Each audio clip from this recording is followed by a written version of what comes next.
Hi hello నమస్తే నేను Sahana welcome to today's Telangana. Telangana ప్రభుత్వం ఎల్లప్పుడూ భక్తుల సౌకర్యం కోసం ముందుంటుంది. రాష్ట్ర వ్యాప్తంగా గణేష్, దుర్గామాత మండపాలకి ఉచిత విద్యుత్ అందించాలన్న నిర్ణయం ఈ క్రమంలో తీసుకుంది.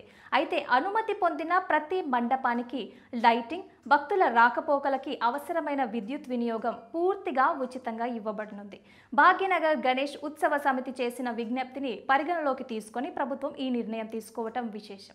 ఆదేశాల ప్రకారం 2025 ఆగస్టు 27 నుంచి సెప్టెంబర్ 6 వరకు జరిగే గణేష్ నవరాత్రి ఉత్సవాలు 11 రోజుల ఉత్సవాలు, అలాగే సెప్టెంబర్ 24 నుంచి అక్టోబర్ 2 వరకు జరిగే దుర్గామాత నవరాత్రి వేడుకలు ఈ 9 రోజుల పాటు పూర్తిగా ఉచిత విద్యుత్తో కొనసాగుతున్నాయి. అయితే దీనికోసం అన్ని సూపరింటెండెంట్లు, ఇంజనీర్లు, అకౌంట్స్ అధికారులకి స్పష్టమైన సర్క్యులర్ జారీ చేశారు.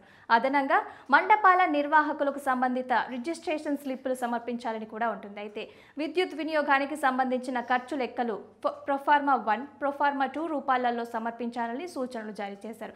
అయితే ఈ విద్యుత్ వినియోగం పెరుగుతున్న నేపథ్యంలో భద్రతా జాగ్రత్తలు మరింత కీలకంగా మారాయి. ఇటీవల రాష్ట్రంలోని కొన్ని ప్రాంతాలలో కరెంట్ షాక్ కారణంగా విషాద ఘటనలు చోటు చేసుకుంటున్నాయి.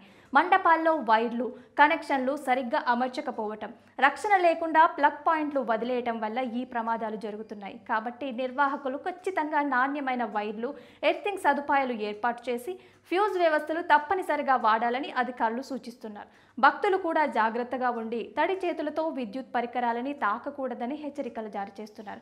అయితే ఇదే విధంగా ప్రభుత్వం పండుగలకే కాకుండా గృహ వినియోగదారులకి కూడా సౌకర్యాలను కల్పిస్తోంది. ప్రత్యేకంగా చిన్న కుటుంబాలకి, మధ్యతరగతి వర్గాలకి ఉపశమనం కలిగించే విధంగా 200 యూనిట్ల వరకు ఉచిత విద్యుత్ పథకం అమల్లో ఉన్న సంగతి మనందరికీ తెలిసిందే.